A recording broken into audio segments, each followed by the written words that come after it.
Good evening. It's Donna here at Boldness Blooming. And tonight I'd like to talk about shame. And I've had a lot of it coming up recently. I shouldn't laugh, but because it's really, honestly, it's really painful to experience, to know that that there are thoughts in your head that are, you know, basically talking down to yourself, criticizing yourself. Yeah, it's really, all these thoughts about me not being enough, not doing enough, or not doing it right. It's very painful, and of course, this is coming from some unconscious place that I'm now tapped into, and I see those thoughts and I know that they're not true, and yet there must be part of me that is still kind of partly believing in it because of it's so painful.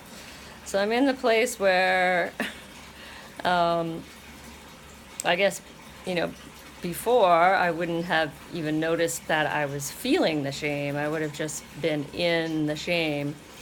And I think I have gained some distance and some space, and so that has been something that's helping, definitely.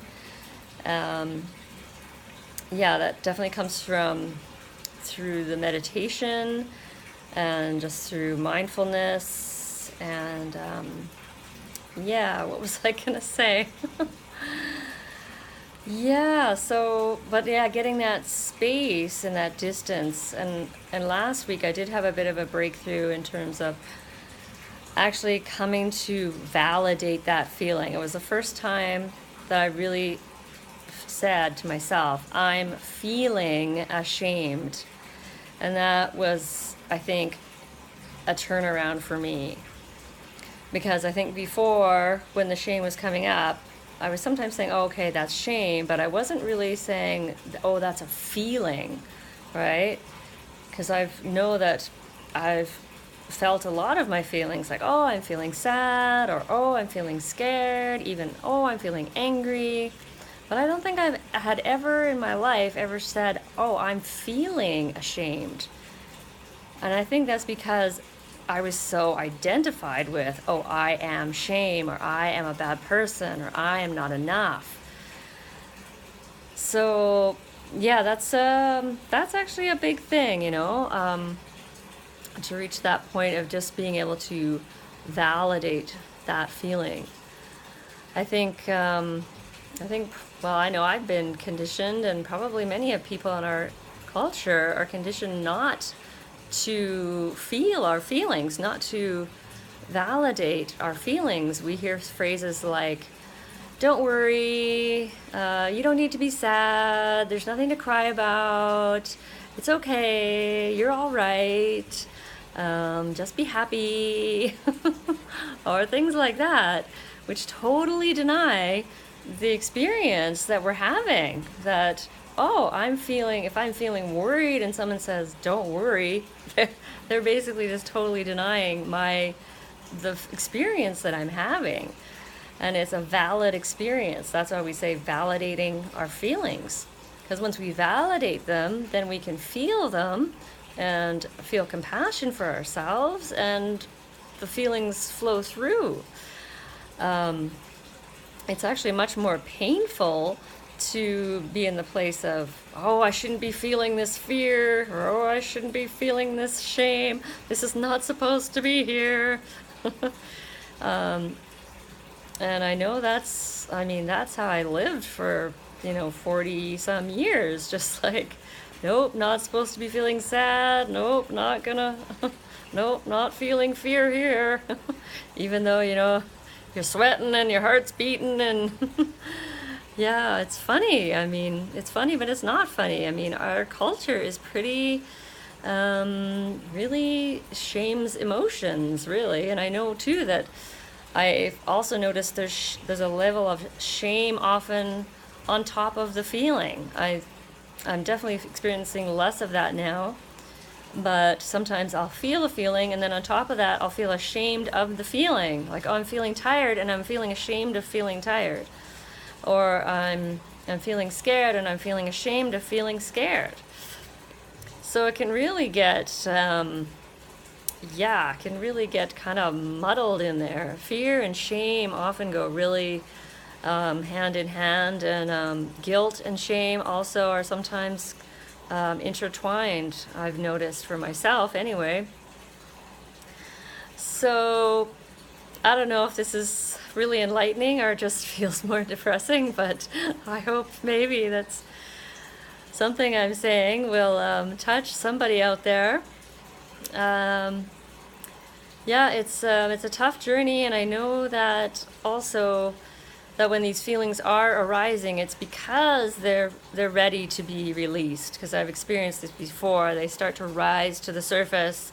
I start to have dreams about them, and they're loosening. I'm starting to see through these lies and these beliefs, and it's really, really painful. Yeah. Of course I have days where, yesterday I don't think I had shame all day long. Maybe just a teeny bit here and there. But it was a wonderful day. I felt pretty peaceful and present, and just feeling like I was just being myself. And today, whoa, it was just like half the day it was just like being in this cloud or this fog of shame. And I could actually sense when I came out of it. It was like two different worlds. It was like this world where I wasn't enough, I wasn't important, I wasn't being useful, not enough, not good enough, all that stuff. And then when I was able to shift out of it, suddenly, it was like, whoa, kind of expansiveness came in, and creativity came back, and just feeling like, oh, yeah, there's nothing wrong here, there's nothing wrong with me, and everything's fine. And it was, it's happened to me. I'm really recognizing now that when I am, at least I recognize when I am in that trance of, the shame trance, it's still not always easy to come out of it, even when I am in it, especially when I'm at work. I can sometimes do some mental work even, while I'm caring for these children. And so that's been such a blessing to have the job as a nanny. Sorry, I'm shaking the camera. It's been a real blessing because I can do some mental work while I'm working. So I can be like saying, okay, Donna, I love you, and it's okay, and I know you're feeling really ashamed right now, and I'm really sorry you're feeling that. Try to give myself that compassion, or even I can just repeat, like, I love you, I love you. Anything that will kind of start shifting things back to what I know now is the truth more and more, that I'm enough, that I'm very valuable on this planet, that I'm important, I'm useful, and I'm doing enough, and what I'm bringing to the world is something special, something that no one else can bring. Like, no one else has my personality, my self-expression. There's nobody else in this whole world, there's nobody else in the whole history of eternity that will ever be like me or like you. You are an unrepeatable miracle. And I think that's a good place to wrap up. So stay empowered, stay proud of yourself, and remember that you are a beneficial presence on this planet. Thanks for listening.